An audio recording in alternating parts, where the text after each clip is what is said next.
Now, I often talk of the dysfunction that wokeness brings to everything that it touches. And here's a great example of that in Canada. In fact, a tragic example of that. And we're going to watch an unhinged rant here from Trudeau's Minister of Mental Health and Addictions. But first, I want to give you some important context. Now, what we have here is a graph that shows illicit drug deaths in British Columbia going from 1996 to 2022. And as you can see, it's fairly stable right up until 2015. What happened in 2015? Yeah, Trudeau happened.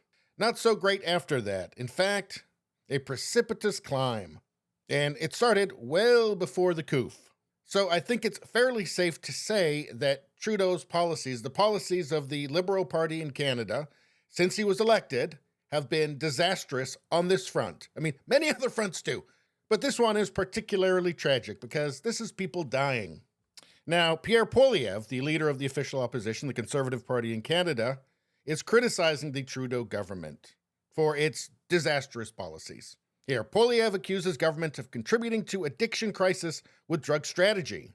The leader of the Conservative Party calls the federal government's program to provide drug addicts with a safer supply a complete disaster that needs to be scrapped. During question period, Pierre Poilievre raised a National Post investigation into the program that found that much of the drugs handed out were being resold on the street, usually to fund illicit purchases of the powerful synthetic opioid fentanyl. Quote, why do they sell it?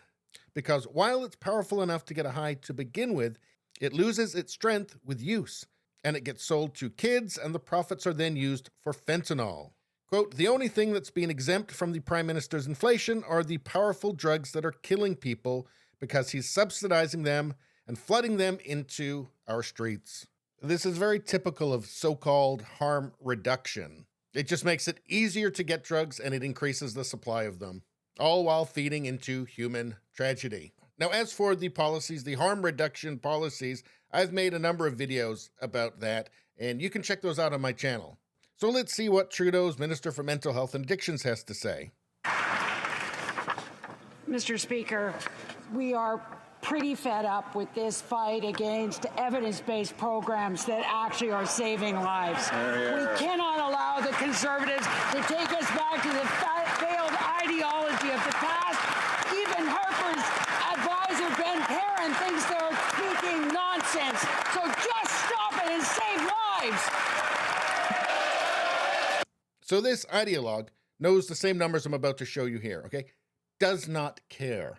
Could not care less. This is the definition of insanity. This person is either a slave to her cognitive dissonance or is just a liar. We are pretty fed up with this fight against evidence-based programs that actually are saving lives. Okay, let's take a look at the evidence here about all the lives that she saved. Okay, so for all of Canada in 2016, there were 2,830 opioid toxicity deaths. That's only opioids, okay? 2021, 8,006. And that's 2021. It's gotten worse since then. That sounds to me like over 5,000 more deaths. Yet she's saving lives, is she? Let's go back to this graph from British Columbia. Does this look like they're saving lives? Or does this look like their policies are costing a lot of lives? Now, around 2005, British Columbia got ahead of the game with so-called harm reduction strategies. And really what harm reduction comes down to is just normalizing, giving away free crack pipes and needles and injection sites, and kind of de facto legalizing at least possession of small amounts of drugs. Of course, handing out free drugs. And in BC, I mean, it has been actually decriminalized now by Trudeau. Wednesday marked the opening of the Drugs Store, a mobile shop that sells heroin, meth, cocaine, and MDMA. Yeah, amazingly, that place actually did get shut down. Give it 6 months. There'll be one on every corner. Because the human cost doesn't matter. The ideology matters. If it's not working, it's not far left enough. You know, in Vancouver, you have an order of magnitude greater overdoses since harm reduction. What conclusion can you draw from that? It's not far left enough yet. Real progressive drug policies haven't been tried yet. Sure. And this person knows it. I'm through with giving these people the benefit of the doubt. This minister, this Carolyn Bennett, she knows that it's not working and she doesn't care. And this is the bitter fruit of her labor. unnecessary death and misery of Canadians, of people's sons, daughters, fathers, and mothers. They don't care. She doesn't care. She can't abandon her far-left politics. Not now. Not after she's put so much work into it. She can't just admit she's wrong. Yeah, people like this minister will rant about evidence as they're stepping over bodies, as the whole rotten edifice of their ideology is burning and falling around them. So at this point, you might be wondering, well, what do? We just go back to what we were doing before?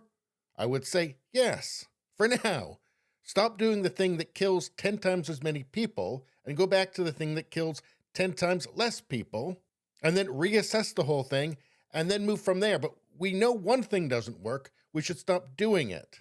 These people won't do it because to do so, they would have to admit that their whole ideology is wrong. That's why they need to be voted out and publicly ridiculed, because nothing's going to change until that happens. Anyway, please subscribe, like, and share. Sharing really helps me out. I thank you for that.